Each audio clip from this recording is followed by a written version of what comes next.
Bienvenidos a esta clase, la número 27, que es acerca de propiedades químicas de las aminas y adilaminas. Como podrán observar, solamente tenemos tres objetivos de esta clase, son un poquito, los cuales denotan lo siguiente. Primero es conocer la variación de la basicidad de las alquilaminas y las adilaminas, identificar las propiedades químicas de las alquilaminas y las adilaminas, y también pues identificar aplicaciones de las propiedades químicas de las adilaminas y de las alquilaminas. Iniciar la clase hablando sobre la basicidad de las aminas. En la clase anterior nosotros hablábamos de que las aminas eran básicas, pero no profundizábamos en detalle por qué esto era así. Nosotros, si vemos esta imagen que tenemos al lado izquierdo, podemos corroborar que donde está el nitrógeno se obtiene o se puede observar una densidad de carga mayor, porque esto es lo que se representa cuando tenemos unos electrones disponibles. Entonces, esos electrones disponibles en el nitrógeno de las aminas las hace unas sustancias básicas. Al tener estos par de electrones disponibles, las aminas van a ser capaces de donar ese par de electrones para que un protón llegue donde ellas, y de esta forma nosotros pues tendríamos esta sustancia actuando como una base, porque acepta un protón y además porque puede donar ese par de electrones o tiene a disposición de ese par de electrones para que pueda reaccionar. Entonces la podemos ver desde dos perspectivas o desde dos teorías, desde la teoría de Lewis y desde la teoría de Bronsted y Lowry. Si lo observamos como de esta segunda perspectiva, nosotros tenemos que formar un par ácido base conjugado. En este caso, si nosotros tenemos la base que sería la amina, va a generar ¿quién? A su ácido, ¿verdad? Y si tenemos el ácido por este otro lado, este va a generar a su base conjugada. Entonces ahí tendríamos, ¿verdad?, el par ácido base conjugado. Entonces nosotros, además de esto, podemos observar la reacción donde pues la podemos interpretar como que una base, ¿verdad?, va a interactuar con este ácido. Esta sería la base de Lewis, y vamos a formar una sustancia protonada, ¿sí? Por lo tanto, pues este se le conocería como un ion amonio. Un ion amonio. Entonces este ion, cuando está en la presencia de un contraanión o un ion contrario a él, en este caso, ¿verdad?, un anión, entonces nosotros, estos aniones pueden ser, por ejemplo, cloro, ¿verdad?, cloruros, bromuros, etcétera, ¿sí? Entonces cuando tenemos a estas dos sustancias presentes en la misma reacción, se van a unir, van a neutralizar esas cargas, y cuando esto sucede, pues básicamente se va a unir ese ion amonio con ese contraanión y van a formar una sal. Y ya vamos a ver, más importante aún, cuáles son las características y cuáles son los beneficios de formar una sal de las aminas.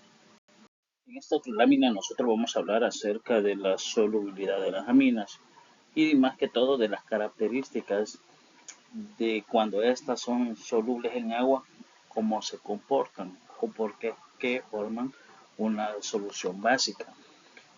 Las aminas, pues, cuando van a tener unas ciertas características para que estas puedan ser solubles o insolubles. Generalmente esto depende del peso molecular, como en todas las demás sustancias orgánicas que hemos estado viendo anteriormente. Lo más importante acá es observar, ¿verdad? Esto es casi que la misma reacción que teníamos anteriormente, pero en este caso, veámosla, tenemos a la amina, ¿sí? La amina, en este caso sería una amina primaria, que sería una base débil, y va a reaccionar o va a ser solubilizada, en este caso, por el agua. En este caso, pues recuerden que el agua es una sustancia que es anfotérica, es decir, puede reaccionar, puede estar reaccionando o comportándose como un ácido, como una base, dependiendo de a quién tenga a su lado, ¿verdad? En este caso, pues, el agua va a estar actuando como un ácido, porque si ustedes observan, de pasar a tener dos iones hidrógenos, al final vamos a pasar a tener solamente un ion hidrógeno, y esta sustancia que está acá, este ion formado, es el ion hidroxilo. Entonces, ustedes saben que cuando tenemos la presencia de un ion hidroxilo, nosotros estamos hablando ante una sustancia básica. Entonces, lo que podemos decir acá es que cuando una amina reacciona con el agua, nosotros formamos el ion que vimos anteriormente, que es el ion amonio, ¿sí? Y también vamos a liberar una sustancia, un ion conocido como ion hidroxilo, el cual nos va a dar las características de que a nosotros al disolver una base vamos a generar una solución que sea básica. Entonces, además de eso, pues igual tenemos el parácido base nuevamente presente en esta reacción química. La otra lámina nosotros podemos observar la basicidad de las aminas en agua, pero desde otras perspectivas o desde otro punto de vista. Nosotros tenemos un diagrama de energía donde en los reactivos vamos a tener a la amina libre y al agua. Entonces estos van a estar interactuando para formar el ion amonio y formando el ion oxidrilo. Entonces esto, como vimos anteriormente, es lo que me da también una pauta para decir que las aminas son una base débil. Tenemos también la formación del ion amonio. ¿Qué otra cosa podemos decir aquí?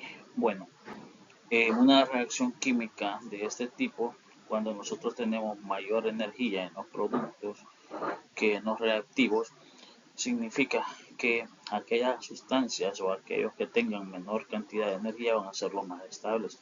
Entonces aquí tendríamos nosotros una demostración de que la amina libre sería un compuesto más estable. Ahora bien, este ion amonio, ¿sí? Como vimos acá, tiene un R que viene desde la amina libre. ¿Qué me está indicando a mí ese R? Es que es una amina primaria. Entonces lo que sucede es que este ion también se ve favorecido o se ve estabilizado por una característica que se denomina efecto inductivo.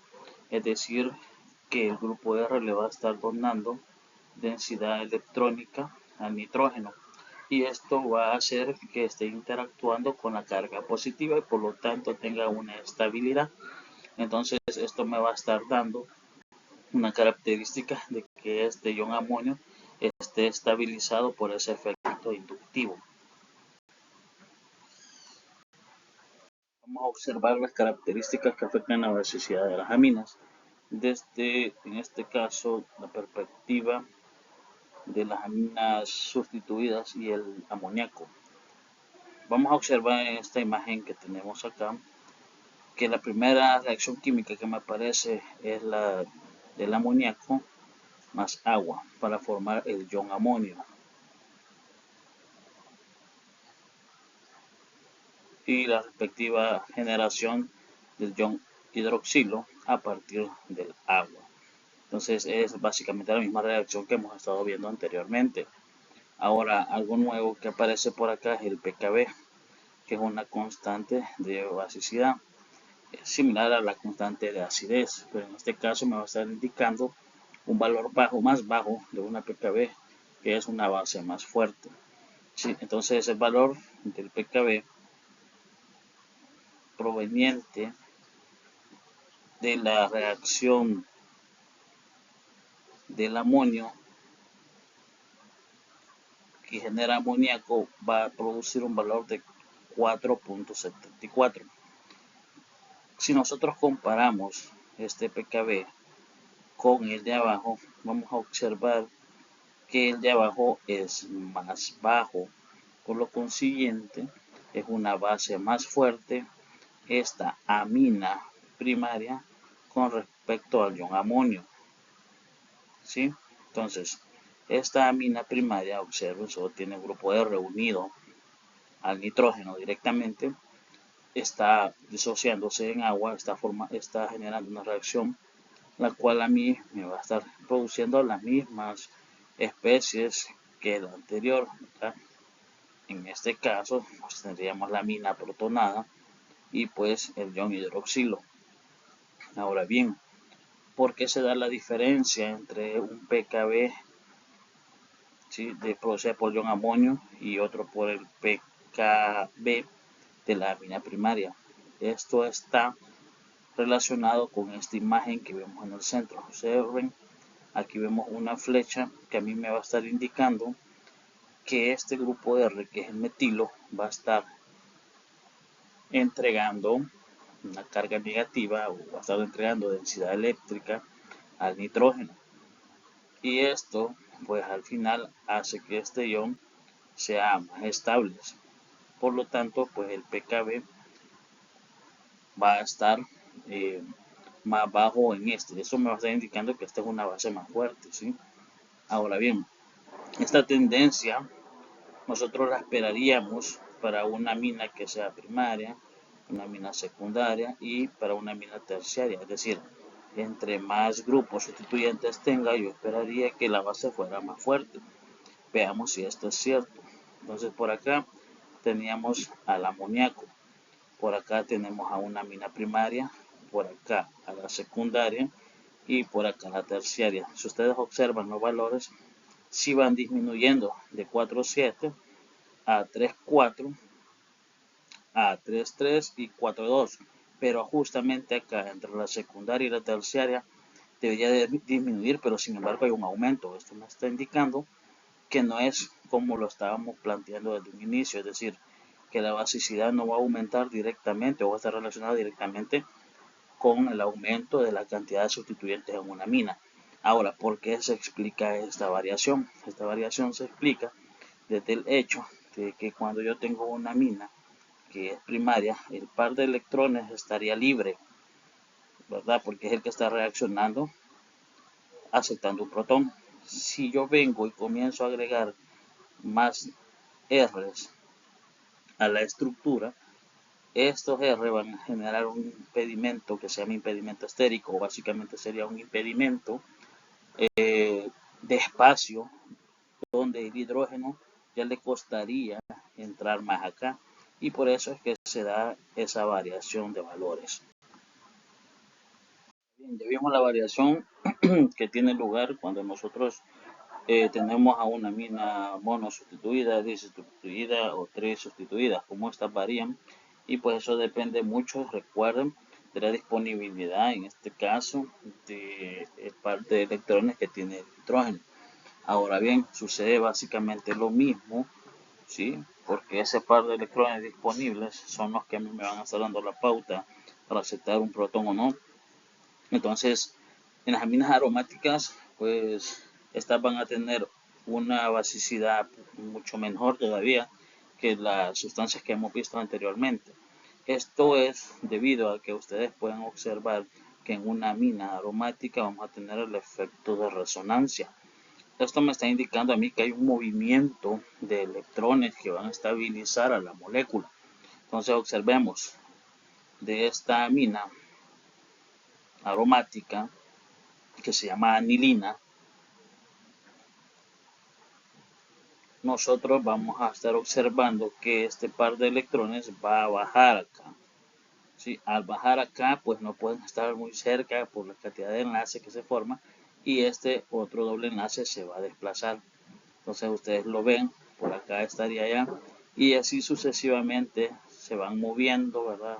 De posiciones, y al final pues básicamente dan un giro en todo el anillo aromático, ¿sí?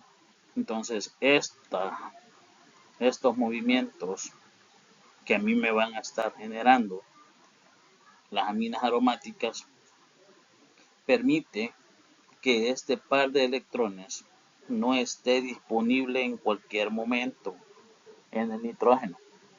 Por consiguiente, su basicidad se va a ver disminuida. Entonces, los pKb de las aminas aromáticas van a andar entre valores de 9,4. Si ustedes recuerdan, los pKb que estábamos manejando de las aminas primarias, secundarias, andaban entre 3 y 4.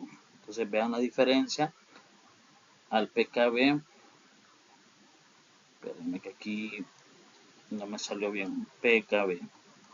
El pKb de las aminas alifáticas, ya sea en esta primaria, secundaria o terciaria, ¿verdad? Entonces van a andar por estos valores. Ahora de las aromáticas, vean, andan por 9,4. Entonces yo les decía, la pKb entre más baja sea, va a ser una base más fuerte. Entonces, por lo tanto, este sería una base más débil a comparación, estoy hablando de los aromáticos, a comparación de los alifáticos. Para medir si nosotros hemos comprendido acerca de la basicidad de las aminas, tanto alifáticas como aromáticas, les traigo este ejercicio en el cual pues nos dice que clasifiquemos cada compuesto en orden de basicidad creciente. Es decir, vamos a poner del compuesto que tenga menor basicidad hasta el que tenga mayor basicidad. Entonces, para ello, pausen el video, analicen según lo que acabamos de ver y pongan un orden ustedes. Yo en este caso lo voy a resolver de una vez. Entonces, vamos a observar cada uno de los que tenemos acá. En el caso del literal A, nosotros tenemos que esta sería una base, que sería el hidróxido de sodio. Es una base fuerte, por lo tanto, ¿verdad? En comparación con las aminas que tenemos en la B, en la C y en la D, obviamente al ser una base fuerte tendría el primer lugar, que sería el más básico. Ahora, entre una amina, bueno, primaria y el amoníaco, vamos analizando el B, ¿verdad? Entre el amoníaco, la amina primaria y la amina aromática, ¿quién sería el próximo que tendría mayor basicidad? En este caso, pues el amoníaco sí es básico, pero ya vimos que por efecto inductivo del grupo metilo, la amina primaria, tendría una mayor basicidad en el caso del amonio y de la amina aromática. Luego veníamos con el amoníaco en tercera posición, ¿sí? Y en la última posición, es decir, que el menos que tiene fuerza o basicidad sería la amina alifática, ¿sí? Entonces, así sería el orden realmente como tendríamos que realizarlo, ¿verdad? Entonces, ¿quién es el más débil? Si nos dice que escribamos en orden de basicidad creciente, entonces yo como último producto tendría que tener el hidróxido de sodio, porque es el orden más creciente. Entonces, ¿quién le sigue luego en segunda posición? Bueno, mejor para no estar escribiendo las fórmulas, vamos a poner el literal, ¿verdad? El hidróxido de sodio ocuparía, que es el literal A, ¿verdad? El puesto número 1, ¿sí? El que estaría de último, porque es el más básico. El que estaría de segundo sería el C, el que estaría de tercero sería el B, y el que estaría de último sería el D, literal D. Entonces así quedaría, ¿verdad? Vean el más débil, la base más débil, al que le sigue que sería el ion amoníaco, luego sería la amina secundaria y el más básico sería la base fuerte, que es el hidróxido de sodio, ¿verdad? Entonces así quedaría este ejercicio, escribiéndolo en orden creciente de basicidad, es decir, la base más fuerte estaría en la posición A, que es la que tenemos acá. Aplicando ya la teoría en reacciones específicas, nosotros tenemos y conocemos que las aminas son bases débiles, por lo tanto pueden reaccionar con ácidos, diferentes ácidos. En la primera reacción tenemos que estar reaccionando con el ácido clorhídrico, una amina. En la segunda tenemos con el ácido sulfúrico. Y en la tercera reacción vamos a tener que va a estar en este caso reaccionando con el ácido acético. Siempre diferentes aminas, ¿verdad? En este caso una amina primaria, acá una terciaria, aquí una amina heterocíclica. Ahora bien, los productos obtenidos en este caso van a ser la amina correspondiente protonada, ¿sí? Pero como les mencioné en el caso anterior, cuando tenemos un contraanión, en el caso que pues, se genera del mismo ion cloruro, yo voy a formar la sal de la mina. Entonces, en este caso, el producto formado en la primera reacción sería el cloruro de N-propil amonio. Y así sucesivamente en las demás reacciones químicas que yo puedo ver abajo en los productos. Por ejemplo, en el último yo voy a formar el acetato de piridinio. Entonces, básicamente, como les estaba mencionando, pues estas van a ser sales que se van a estar formando cuando yo hago reaccionar una amina, que será una base, con un ácido. El producto obtenido va a ser una sal. ¿Por qué son importantes estas reacciones químicas?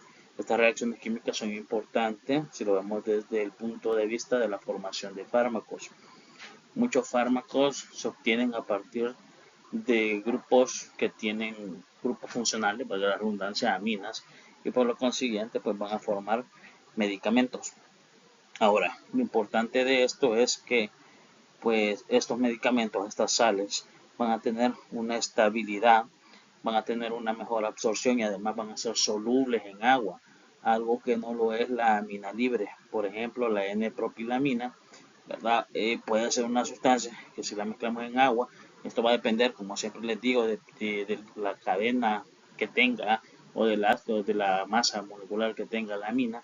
No siempre van a ser solubles en agua. Entonces, probablemente alguna de estas aminas sí lo sea, pero la mayoría de aminas que son más complejas, que son más largas o más grandes, sus grupos hidrocarbonatados, no van a ser solubles en agua. Entonces, al formarlas o al transformarlas en sales, estas sí lo son. Entonces, con ello pues va a mejorar la facilidad, como le digo, de formular, de realizarlas, la solubilidad en agua para que puedan ser ingeridas también.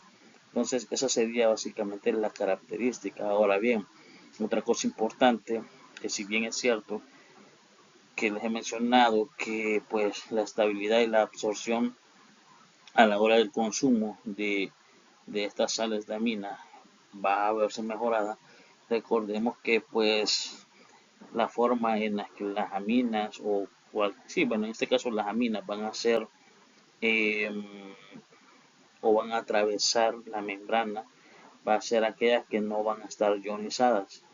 Entonces, cuando hablamos de que no van a estar ionizadas, van a ser en el caso de que estén como aminas libres. Pero esto pues también va a depender del pH donde esté la amina. Entonces, bajo esta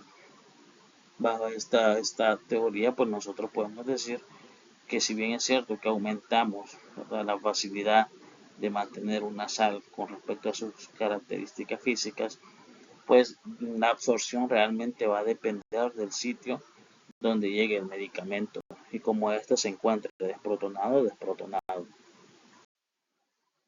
En este caso tenemos a un fármaco en específico que se llama efedrina. La efedrina se utiliza contra las alergias y los resfriados. Podemos observar al lado izquierdo en los reactivos que tenemos la amina, sería una amina de tipo secundario. En este caso la efedrina tiene algunas propiedades físico-químicas las cuales podemos observar, por ejemplo un punto de fusión de 79 grados Celsius. Además, como ya vimos en las clases primeras, las aminas casi siempre, la gran mayoría son malolientes, entonces en este caso también pues es maloliente y se va a oxidar, entonces se deteriora rápidamente, ¿verdad? Está en contacto con el aire. Ahora bien, ¿qué sucede si se hace reaccionar la efedrina con ácido clorhídrico? Nosotros vamos a estar generando la sal, que en este caso sería el hidrocloruro de efedrina. Vean, su punto de fusión se aumentó, por lo tanto significa que para poder descomponer esta sustancia necesita una temperatura mucho más alta, o sea, es más estable, es sin olor también, y aquí me dice, ¿no?, ya también que es más estable. Entonces aquí podemos aumentar también en decir que la solubilidad es mayor en agua, ¿verdad? O directamente esta es soluble en agua y la otra no. Ok, entonces como les explicaba, realmente sirve esa reacción química porque pues se genera unas propiedades mejores físico-químicas, además de que puede ser una forma más hidrosoluble, ¿sí? Ahora bien, repito lo que dije en la lámina anterior, la forma en la que atraviesan la membrana es la forma no ionizada. Y recuerden que esa parte pues va a depender en sí del pH donde esté el medicamento. Entonces, eso sería con respecto a esta lámina. Tenemos esta siguiente reacción que se encuentra en Wade. Esta reacción pues por motivos didácticos, ¿verdad? Solo para que se comprenda qué es lo que está ocurriendo y se tenga una mejor perspectiva de los medicamentos y fármacos. Observen que tenemos básicamente una reacción en la cual pues estamos hablando siempre de una amina libre, que sería la que tenemos a la derecha, ¿sí? O sea, la base libre en este caso de la cocaína. Es la forma no ionizada, ¿sí? Además de eso va a tener características como lipofílica y va a atravesar las membranas. ¿Qué sucede si nosotros a esta cocaína la tratamos con una solución de ácido clorhídrico? Nosotros vamos a tener la sal de esa amina, ¿sí? Que sería denominada hidrocloruro de cocaína. Ahora, las características físicas de uno y otro van a ser muy diferentes. Por ejemplo, esta sería soluble en agua y esta es la forma protonada, es decir, ionizada de esta sustancia, de esta amina. Lo importante de esta reacción química es que es reversible. ¿Sí? Si nosotros queremos pasar nuevamente de la sal al ácido, nosotros tenemos que hacerlo reaccionar con una base, como el hidróxido de sodio o con el bicarbonato de sodio, ¿sí? Para generar nuevamente la sal libre, la base libre, perdón. Entonces, teniéndolo en una forma A, le podemos poner aquí como a la sal, y la forma B, que sería la base libre, ¿sí? Me está indicando que la forma en que este se va a utilizar es diferente. Si nosotros tenemos la sal, obviamente esto va a ser soluble en agua, por lo tanto puede disolverse e inyectarse. En el caso del B, este no es hidrosoluble, por lo tanto tiene que suministrarse de otra forma. Puede ser inhalada, ¿sí? Inhalada. Entonces, esta sería una forma, al inhalarla, donde pues va a tener un mayor efecto porque ingresa más rápido al organismo. También otra forma que se me había mencionado de la forma A, que es como sal, ¿verdad? Es disponerlas en línea, ¿verdad? Y es inhalada directamente por la nariz. En el caso cuando estaba hablando de inhalada en la base libre, me estaba refiriendo a hacer fumada, ¿sí? Quizás ahí me falta especificar un poquito esto.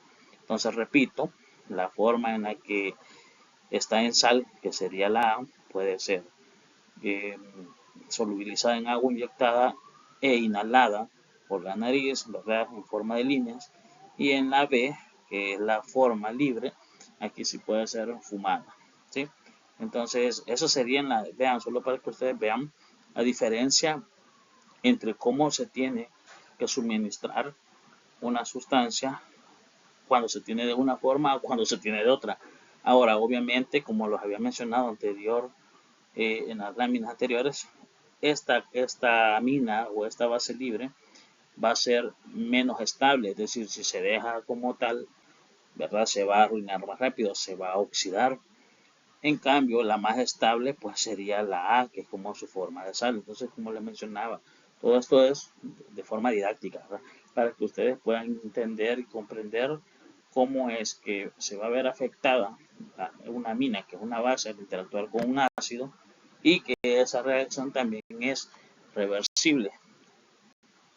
Bueno, ahora vamos a hablar de otra reacción química, pero previo a esa reacción química, porque les puede aparecer uno de los reactivos, ya sea como una combinación o como un ion. Les voy a explicar primero cómo es que nace ese ion del que me estoy refiriendo, que sería el ion nitrosonio o cation nitrosilo, ¿sí? Entonces es el producto que nosotros podemos ver formado a la derecha en la primera reacción. Ahora, lo que les mencionaba, en estas reacciones químicas yo voy a tener que formar un ion para poder hacerlo reaccionar con las aminas, ¿sí? Entonces estamos hablando de reacciones de aminas con ácido nitroso. Entonces pongo el nitrito de sodio, ¿sí? Que es la primera sustancia que me aparece acá, y lo hago reaccionar con la segunda sustancia, que sería el ácido clorhídrico. Yo voy a formar un ácido que se llama ácido nitroso. Nitroso, ¿sí? Este ácido nitroso va a seguir reaccionando con el ácido clorhídrico y yo voy a formar un ácido nitroso protonado. Ese ácido nitroso protonado tiene este grupo que lo puedes soltar, ¿verdad? O sale, y voy a formar el cation nitrosilo o cation nitrosonio, al cual me voy a estar refiriendo con ese segundo nombre a partir de aquí adelante, ion nitrosonio. Ok, entonces este que estamos acá, que lo hemos formado en la reacción 1, ¿sí? Es el que después me va a aparecer en algunas reacciones químicas. Y si no, pues como les estoy mencionando, si no, pues me lo van a dar como ácido clorhídrico con nitrito de sodio, ¿sí? Ahora bien, como les menciono, ustedes lo pueden encontrar en algunos libros como ion nitrosonio, que está acá. Entonces este sería como un mecanismo breve de qué es lo que está ocurriendo. Yo tengo una amina, ¿sí? Una amina que va a reaccionar con ese ion nitrosonio, y pues lo que ocurre, ustedes tienen que ver, es que se va a formar un nuevo enlace entre el nitrógeno y nitrógeno, y además de eso, entre el nitrógeno y el oxígeno voy a tener un doble enlace. Entonces yo voy a formar una nitrosamina. Entonces ese producto, ya vamos a ver las importancias que tienen. Ojo que acá yo estoy presentando desde una amina secundaria la reacción con el ion nitrosonio para formar una nitrosamina, una N-nitrosamina, ¿sí? Ahora bien, ¿por qué no menciono de una amina primaria? Lo que sucede es que en las aminas primarias esta reacción son muy inestables, por lo tanto no tiene acaso estudiarlas, pero sí se llevan a cabo. Adelantarles que las aminas terciarias también reaccionan, pero no tienen una importancia específica ni en la industria ni para ustedes como médicos, por lo tanto pues tampoco se va a llevar a cabo para visualizarla. Entonces ustedes siempre van a ver en esta clase reacciones de aminas secundarias con este ion nitrosonio o con el ácido nítrico, con el ácido clorhídrico, perdón, y el nitrito de sodio. Aquí tenemos una reacción química que es la misma que la anterior, ¿verdad? Tenemos el ion nitrosonio, pero como les estaba mencionando, eso va a depender pues de los autores de los libros, como ustedes lo vean. En este caso, pues la reacción específica se llama reacciones de nitrosación, en este caso de aminas, ¿sí? Aminas secundarias específicamente para el caso de nosotros. Entonces tenemos una amina secundaria, vean, tenemos dos R acá, y esta pues puede reaccionar, como les decía, con el nitrito de sodio y ácido clorhídrico para formar ion nitrosonio, pero aquí directamente lo ponen ya, ¿verdad?, a reaccionar con amina. Entonces recuerden que el nuevo enlace que yo generaba era básicamente quitar este hidrógeno y unir el nitrógeno directamente, que estaría toda esta parte aquí, ¿verdad? Unir el nitrógeno a la amina, ¿sí? Y ese nitrógeno unido doblemente al oxígeno. Entonces yo tengo una N-nitrosamina, ¿sí?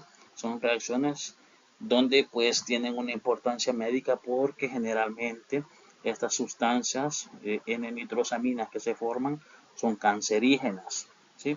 Son sustancias cancerígenas. Bien, ¿dónde se encuentran estas sustancias? Primero, hay, bueno, antes más que todo se utilizaban en las carnes una sal que era el nitrito de sodio, porque este le daba una apariencia como de carne fresca, así se ponía como rojito y se miraba como que la carne fuera fresca. Entonces, ¿cuál es el problema? Que el nitrito de sodio, ¿verdad?, Recuerden que son sales que pues casi no se descomponen con altas temperaturas. Entonces si esto estaba ahí, al ingresar a nuestro organismo, podría reaccionar con el ácido clorhídrico y yo formar yo un nitrosonio que puede reaccionar con aminas que estén en nuestro organismo y allí formar los compuestos nitrosaminas. Entonces, por eso es que son importantes. ¿Dónde más se pueden encontrar estos compuestos? Bueno, también se pueden encontrar, ¿verdad? En muchos productos de alimentos, como lo estaba mencionando anteriormente, ¿verdad? En las carnes curadas, en pescados e incluso en cerveza. Entonces, es de tener en cuenta esto, ¿verdad? Para conocerlo. También, donde más se encuentran en el tocino frito. Cuando uno viene y cocina ese alimento, ¿verdad? Ahí vamos a tener presente la N-nitrosopirrilidina, ¿sí? La N-nitrosopirrilidina, la cual pues como ya les mencioné, todos estos compuestos tienen efectos cancerígenos. Y también pues otro que sí es bien importante que conozcan es esta otra nitrosamina, ¿verdad? Que se encuentra en el humo del tabaco. Entonces para las personas que fuman, llámese cigarrillo, llámese vape o cualquier otra sustancia, ¿verdad? Por ahí se está formando esta sustancia, este compuesto que pues es cancerígeno, ¿verdad? Entonces de tener cuidado con eso. Anteriormente yo les dije que las aminas primarias no eran importantes, las alquilaminas, ¿verdad? No eran importantes las reacciones de nitrosación porque no tenían relevancia y se descomponían rápidos. Las terciarias tampoco porque no formaban sustancias de interés, pero sí serían reacciones que se llevan a cabo. Ahora, lo correcto sería preguntarse ¿y qué pasa con las aromáticas? Entonces, las aminas aromáticas también van a reaccionar, van a tener la formación de esas sustancias que ya vamos a ver que pues tienen sí un interés que es útil, ¿verdad? Entonces, fíjense bien acá en la primera reacción nosotros presentamos la reacción de, en este caso, este compuesto aromático, ¿sí? Y lo hacemos reaccionar con nitrito de sodio y ácido clorhídrico. Recuerden, esa reacción me va a formar el ion nitrosonio. Entonces, ¿qué es lo que va a ocurrir con una amina aromática? Vean, a diferencia del anterior que vimos, que se unía o se formaba un enlace de tipo NN, doble enlace oxígeno, vean cómo yo estoy formando este otro intermediario, porque no un compuesto final. Yo voy a estar formando ahí un intermediario que va a tener las características básicamente de un triple enlace, ¿sí? Ese triple enlace se conoce como un compuesto azo, ¿sí? Ahora bien, ¿por qué son importantes estos intermediarios que se obtienen a partir de la reacción del nitrito de sodio, ácido clorhídrico y una amina aromática? Son importantes porque como mencioné anteriormente, son compuestos que son muy reactivos y son compuestos que son intermediarios, pueden reaccionar con una serie de reactivos químicos donde yo lo que voy a hacer es sustituir, ¿verdad? Ese compuesto, ese enlace de nitrógeno triple nitrógeno para poner un Z que pues va a tener un nombre específico dependiendo del reactivo con el cual lo estoy haciendo reaccionar. ¿A qué me refiero con todo esto? Vean, en el segundo cuadro de aquí abajo yo tengo la amina secundaria.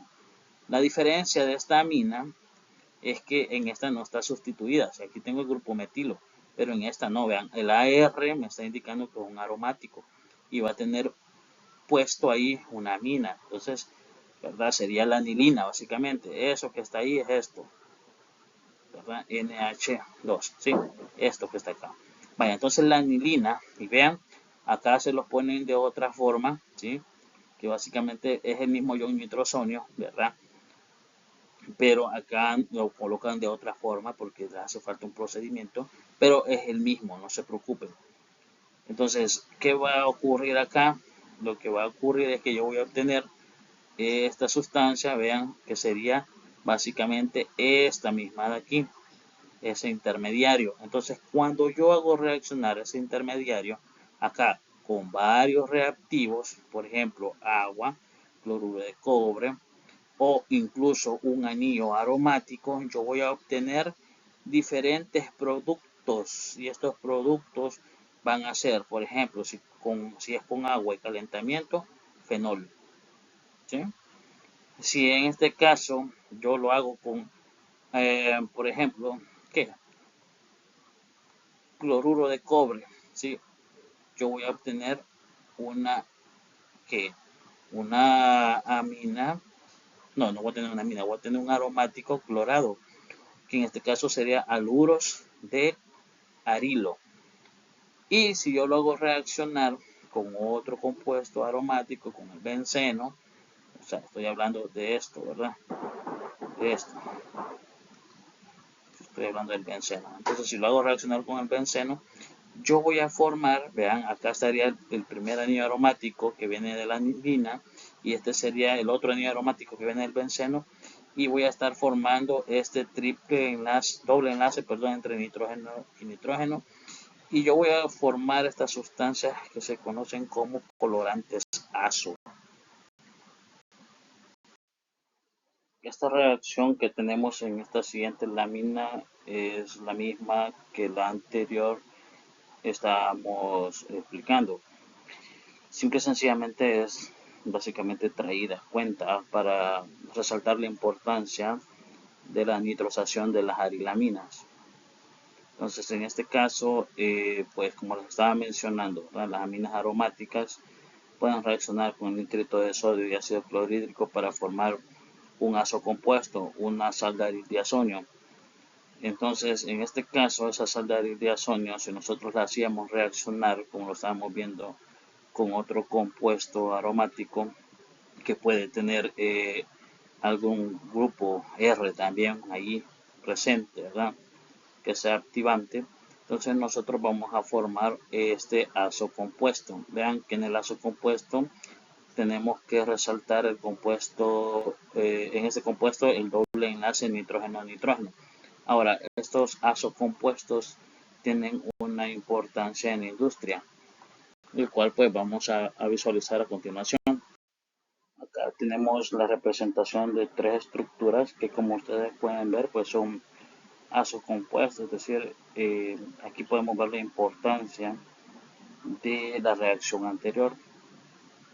Nosotros podemos observar directamente en estas estructuras que aquí está el enlace doble nitrógeno-nitrógeno, que me está representando un azo compuesto. Estas tres estructuras que están acá son colorantes azoicos. Son colorantes que son muy estables y que se utilizan en la industria de alimentos. Los compuestos que son colorantes básicamente tienen esta característica porque pueden absorber la luz pues a diferentes longitudes de onda, ¿sí? Y eso es posible debido a los dobles enlaces que estos contienen, tanto dentro de los anillos como en el enlace doble nitrógeno-nitrógeno. Entonces, por eso es que ustedes logran observar debajo de cada imagen una longitud de onda máxima a la cual ellos absorben, y dependiendo de esto es que van a tener diferentes o presentar diferentes colores.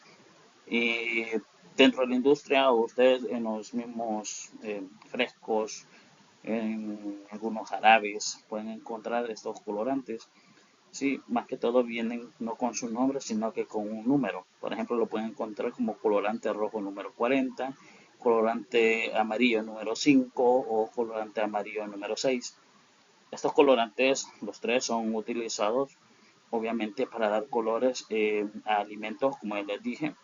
Algunos en medicamentos, este colorante rojo, por ejemplo, ¿verdad? Se encuentra muy presente en aquellos jarabes que tienen un colorcito rojo. Los colorantes amarillos pues también se pueden utilizar en alimentos, por ejemplo, pueden ser en algunos productos como los churros, en otros productos como bebidas, etcétera. Por ejemplo, este se utiliza mucho para el color amarillo limón, y así sucesivamente, ¿verdad? En los libros pueden ustedes encontrar más colorantes que tienen para que son utilizados. Vamos a hablar un poco acerca de los nucleótidos.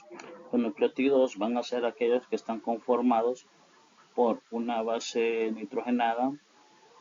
En este caso puede ser una base púrica o una base pirimidínica, que son las dos estructuras que tenemos acá arriba, ¿sí? Va a estar formado también por una pentosa, que es un carbohidrato, un carbohidrato, que en el caso que ustedes ya lo vieron, pues, ¿verdad? En este sería una pentosa y un grupo fosfato.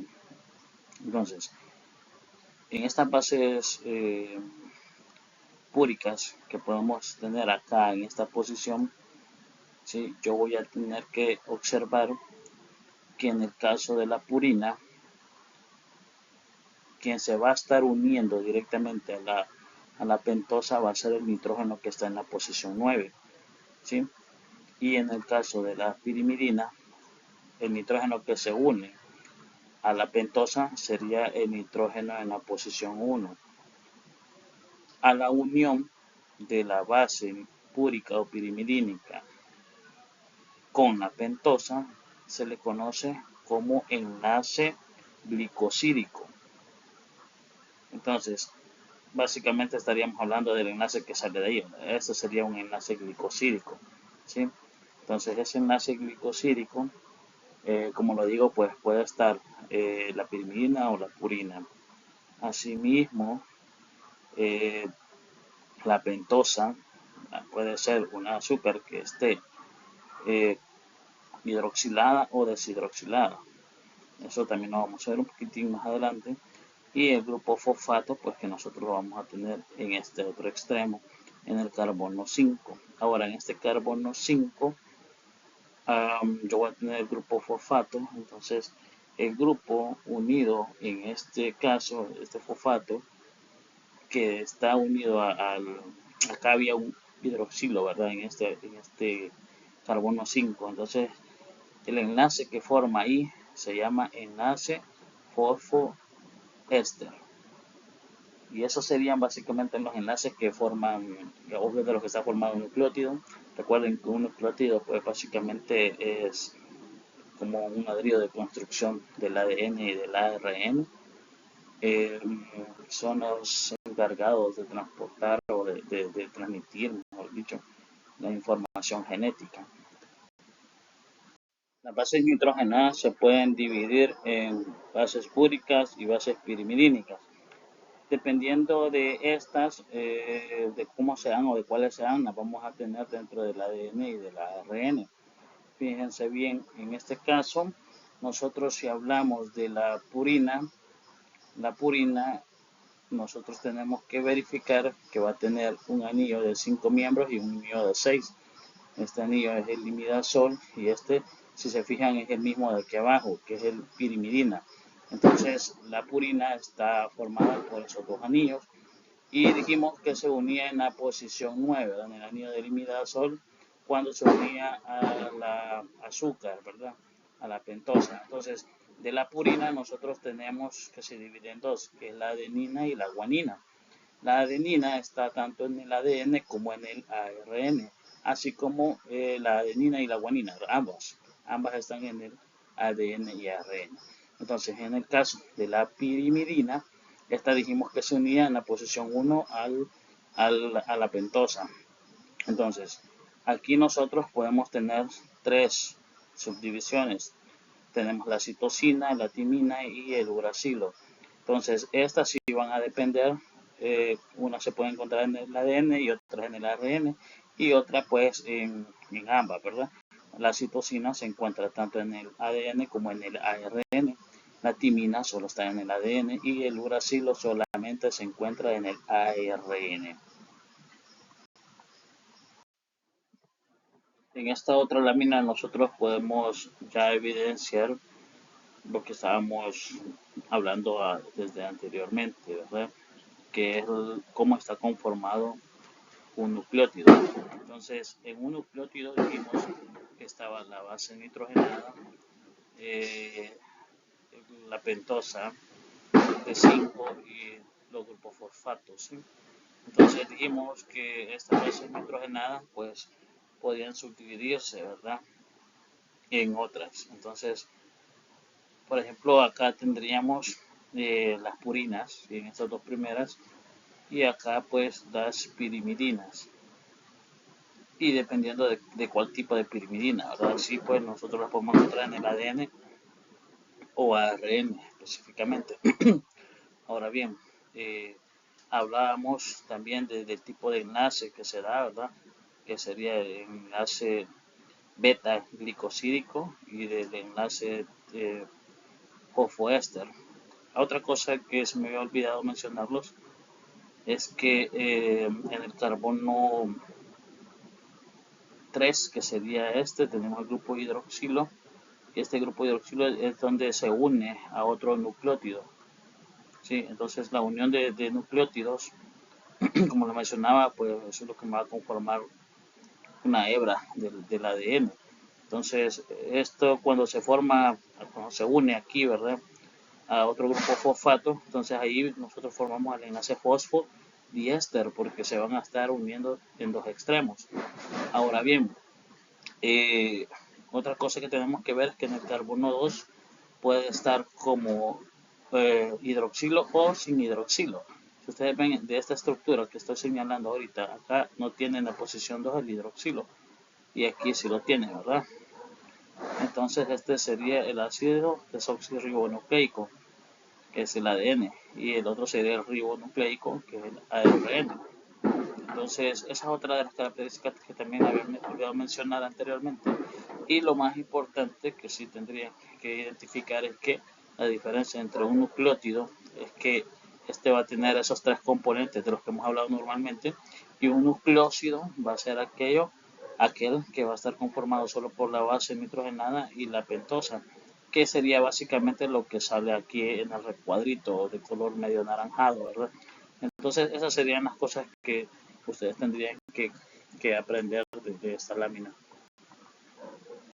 Bueno, vamos a hablar acerca de anestésicos locales. Los anestésicos locales van a ser aquellos fármacos que han sido generados, ¿verdad?, para bloquear de manera reversible la conducción del impulso nervioso. Entonces, cuando nosotros estemos hablando de fármacos locales, vamos a tener que observar en su estructura tres grupos funcionales diferentes o tres características que estos van a presentar. Primero, esas características tienen que ser, la primera, que tenga un grupo que sea hidrofóbico, el otro que sea un grupo hidrofílico y que tenga una cadena intermedia donde se visualice un enlace tipo éter o tipo amida, perdón, tipo éster o tipo amida. Ok, entonces nosotros podemos visualizar en la primera imagen, que es esta que tengo acá en el cuadro, que ahí tengo un anestésico local. ¿Sí? En este caso vamos a tener esta parte, ¿verdad? Que sería el anillo aromático, pues que sería o representaría la parte del grupo hidrofóbico. Por este otro lado tendríamos a la amina, ¿sí? Que sería una amina de tipo secundaria o primaria, puede ser también el caso. Y pues este sería el grupo hidrofílico. Por otra parte, vamos a tener acá esta estructura donde estoy marcando un éster. Y en la otra estructura de abajo, vean, básicamente tenemos lo mismo, pero nosotros vamos a tener representado un grupo amida. Ahora, recordemos que el grupo éster va a estar conformado por un carbono carbonilo unido a un oxígeno y este a un R. Al otro lado también está un R, ¿verdad? Este carbonilo quedó raro, lo vamos a borrar y lo vamos a volver a hacer.